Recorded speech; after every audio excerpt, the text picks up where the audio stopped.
Jamie Lee Curtis.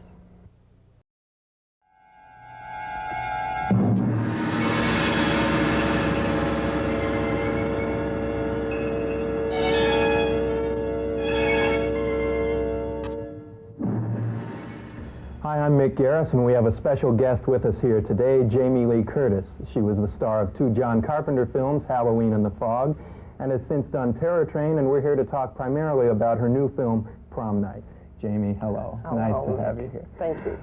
Let's talk a little about the fact that all of your films so far have been thrillers or horror films. We can say horror films, it's okay. All right. What draws you to them? Producers. Producers. Personally, I have no draw to horror films per se. I'm a chicken. I get very scared of them. I get terrified of them, as a matter of fact. You're the woman in jeopardy in all of the films so far, and yet, although you're victimized, you're not the victim. I do like playing strong women. It's very hard to find roles now where a woman has some sort of a vulnerability aspect to her and ends up being able to somehow come out of it with strength and intelligence and things like that. It's very hard to find roles like that. And in a horror film or suspense film, you end up having that, you run the gamut. You go from happy to sad to mystery, and then you go through a lot of emotion. So it's great for an actress, I think. What do you think makes them so popular right now? That's really interesting. Probably, I have a theory that the world is very safe right now. Everybody was, the 70s were called the me decade, where everybody did only as much as to do the job, but never really went for it, never really put themselves on the line. And this is a way that all these people can now put themselves on the line without really having to participate. They can kind of do it vicariously through the film. So they go in there for 2 hours, get scared, get frightened, go through all of those emotions that are really, you know, really right on the line, and then they can walk out and still be safe. Right now it seems that the popular horror films are becoming increasingly violent and more gory. What do you think about that? I think that horror films have done better when they do not have spectacular violence, that it's all mostly assumed. The more assumption there is into violence, I think it's better. You know, the less you see in that way, for instance, in Halloween, you really do see very little violence per se, in the sense of actually graphic violence. You see a lot of assuming violence, and you assume what happened afterwards, but you don't actually see it. Prom Night was filmed in Canada. Tell me a little bit about the film and your role in it. Peter Simpson, who produced it, when I met with him, he said, how'd you like to spend 6 weeks in Canada, right? Like that was a bad thing. I was so thrilled. I couldn't believe it. I was, Canada, 6 weeks? Oh, you know, it's wonderful to be able to go away from your home because you really can kind of isolate yourself to the work. If you're here at home, a lot of people feel they much prefer working in a studio in their hometown, or because for some reason they feel much more comfortable. I feel better when I'm away from my home. Even a hotel, that way you don't have the problems you do at home. You don't have to go back to the dog who's sick or throwing up or something. You know what I mean? You can just, you're done with your work, you go to the hotel, you have some dinner, and you go to bed, and you can concentrate on your work. Prom Night is a film where my sister was killed very early on by a prank. And it is now the majority of the film takes place 6 years later. I think it's 6. And somebody comes back to avenge her death, avenge her death, and goes after the group of people that were responsible for it innocently, in a way. I mean, they were not actually the people who killed her, but they caused her to be killed. And someone comes back, and you don't know who it is. And it's, I play Kim Hammond. I was voted Queen of the Prom at the high school. And my group of friends are the group of people who were involved in it.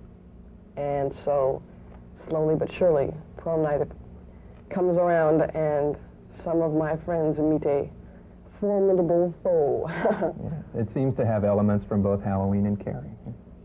Carrie in the sense of the location. I think any of these films, I think, succeed on one thing, is that they have a sort of a, I'm trying to find a word I'm reaching, parameter of, controlled parameters, so that they, like, either it's on a prom night where you have a controlled place, or Halloween night where you have a controlled situation. It's like a situation comedy in the sense that you have a situation, and so all of it's going to work in that. And it works in the fact that you're at a prom, or you're on Halloween night, or you're on a train, or The Fog was a little different, but all of those films, Halloween, Prom Night, and Terror Train, all are sort of situated in one area, so therefore the tension builds a lot. If you're spread out a lot, the tension isn't built as well. Now, Prom Night was different for you in one particular way. You got to do some dancing. Oh, now, yes. You are a dancer. Well, I've danced a long time. I never took ballet for a long period of time because I like to dance much freer. And I thought it was great to not only be able to play someone who's a very attractive woman, you know, prom, someone would have to be very attractive to be prom queen, but to be able to dance was just a double, you know, it was doubly fun. And be able to show other talents. You know, it's a lot nicer to find a project where you can not only laugh a little, be funny, but dance, be serious. You go through that gamut, as I was saying before. So it's nice. Your father's Tony Curtis, your mother's Janet Leigh. With that theatrical background, was it a natural progression for you to go into acting? I was never a child actor in the sense of the preparation and all that. I was a kid. I was the greatest. I was the biggest tomboy you ever met. I was just amazing. I used to ride bikes into pools and things. I was a cheerleader. I was a wonderful cheerleader. Yes, I was. I bet you were. I was terrific. I wanted to be a lawyer at one point and study criminal law. I like kids a lot. I love little kids. So I want to work with kids. But this seemed to, I'm a big ham, a real big ham. So I can understand why I ended up doing it. Your first two features were for John Carpenter and Deborah Hill, Halloween and The Fog. Tell me how that all came about. You know, I was so thrilled to get it. I must tell you, when you get your first movie and you're looking at the script, and you just keep turning the pages and you see their name on it, Laurie. I mean, it was so exciting to me. I kept turning the pages going, there's more and there's more here. Oh my God. It was a tough movie to make because we shot it in 20 days. So we shot it completely out of sequence, just completely out of sequence. Scenes at the beginning, at the end, in the middle, and the end. And so in the sense of trying to sustain emotion, and there was a definite build, a definite breaking point for her. So after the breaking point, I could do one scene where I'm being chased at the end and running around, and then we'll do a scene at the beginning of the movie. So you get the blood off, you get the mascara from underneath your eyes, you know, you get your hair done again, and then you go being like it never happened. 10 minutes ago you were running scared, and now 15 minutes later, nothing's happened, and you're just looking out the window and you see something that seems possibly weird.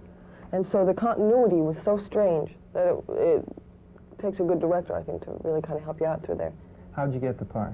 I auditioned. Straight out audition. Actually, from the photograph that I guess was submitted, they didn't think I looked like one of the three women. And I was real lucky. I had a very persistent manager who kind of, come on, see this girl, she's real great. And ended up a couple readings, 3 or 4 readings. And then you did John and Deborah's next film, The Fog, and worked with your mother. Yeah. Talk about working with your mother a little bit. Well, I actually don't work with her in the film, in the sense of actually having scenes with her. We don't do. We were there a lot together, right. But we really never had a lot of stuff to do, which I wanted. I'm so pleased that they cast us separately. I mean, that to me was an honor, to be cast separately from her, but be in the same piece. Rather than a mother and daughter. Yeah, which would be very easy to do. It would be a packaged thing. I mean, it'd be very easy to do, and I don't mind doing that if the piece is right. But just to do it a lot sort of negates any work I've done on my own. Okay, we've talked about your past quite a bit, and now let's talk about your future. You just completed filming in Australia on a picture called Road Games with Stacy Keach, right? Road Games is it's best described as a rear window on the highway. Stacy plays a truck driver across Australia, American truck driver, and I'm a consulate's daughter who decides to run away, and we meet up later in the film and try to solve what we think is a murder. It's a murder mystery in the sense of we know murders have happened.